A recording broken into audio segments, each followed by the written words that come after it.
in Cambodia. Today we're going to be talking about our arrival in Cambodia and language school and living here the first and second year, starting our English center. We're just going to jump right into it. So when we moved to Cambodia, the twins were 7 months old and my mom came along with us, and we brought one nanny along with us too.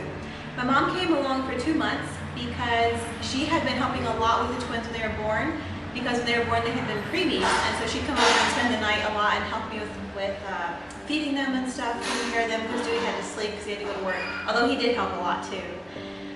Anyway, she was pretty bonded with the twins, and so she came along to help with the flight over and then helped me get my house set up. She helped me buy a lot of stuff like for my kitchen and just help us get started the first 2 months. So we started language school when we lived here about 1 month. We started with a tutor that would come into our house and teach us both Khmer. The Cambodian language is called Khmer. And that worked okay. He was a really good teacher, but every time that I would hear the twins crying right outside the room, I would get very distracted. I was still nursing them at that time, and they would have been only 8 months old. So that didn't work very good, so I ended up stopping that and started going to a language school here in the city that's called Gateway to Khmer. Gateway to Khmer, and it's a really good language school. They have 8 modules, and each module is about 5 to 6 weeks long. And that worked much better, me getting out of the house, and then our nanny would stay with the twins.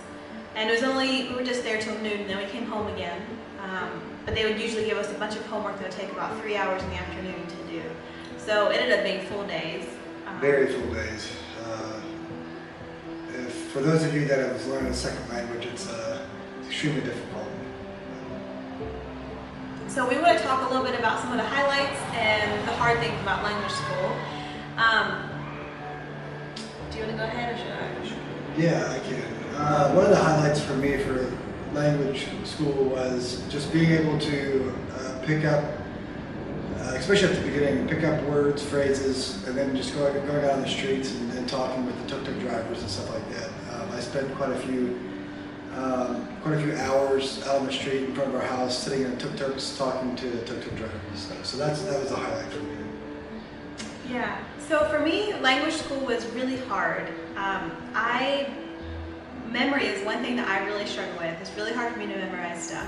And so coming here and I was supposed to learn the language, like I knew that was going to be a really hard thing for me. I had been really dreading it. And so I have to work twice as hard as other people to remember stuff, and then I forget it twice as fast too. That's not true. Anyways, so language school ended up being a lot of tears and frustration for me.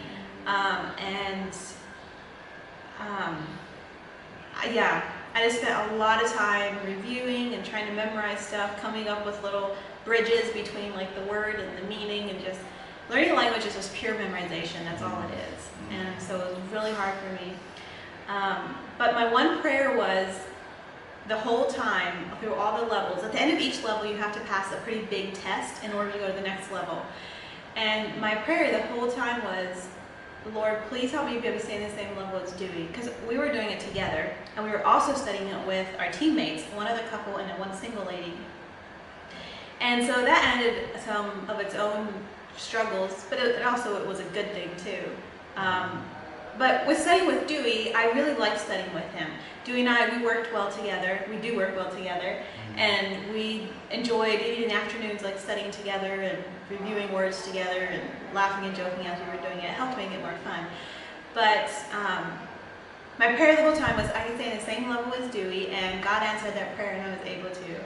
But it was a lot of hard work, a lot of sweat, a lot of tears, and yeah, for those of you that are learning a second language and are like putting in a lot of time, one of the things, like we would come home from language school sometimes completely exhausted.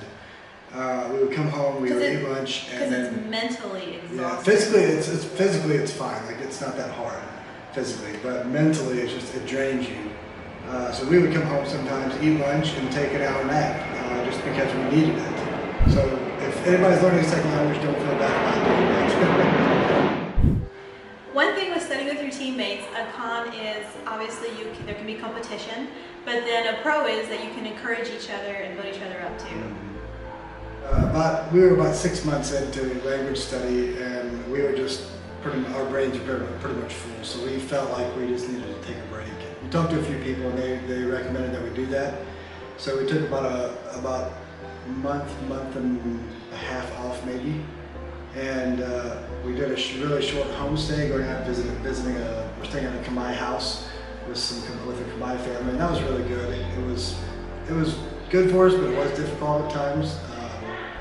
But yeah, and then after that we jumped back into language school, and we felt like it would stick a lot better. So that was one thing that we found helpful for us.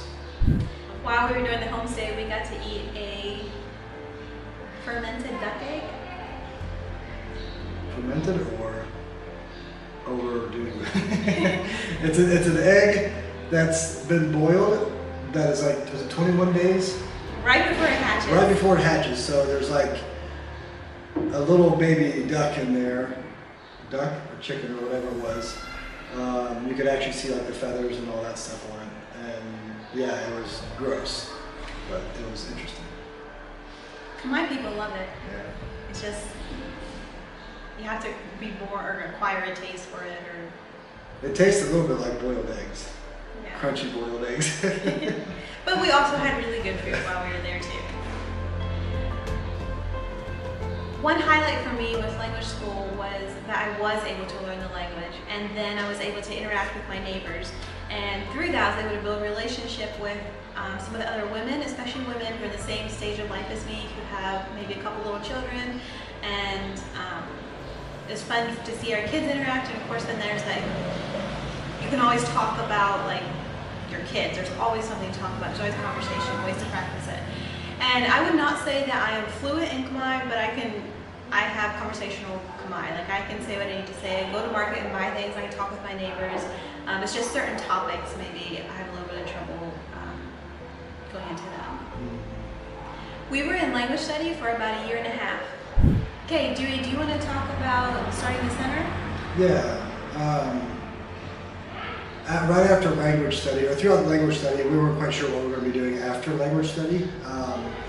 So we met together as a team numerous times discussing different opportunities and stuff.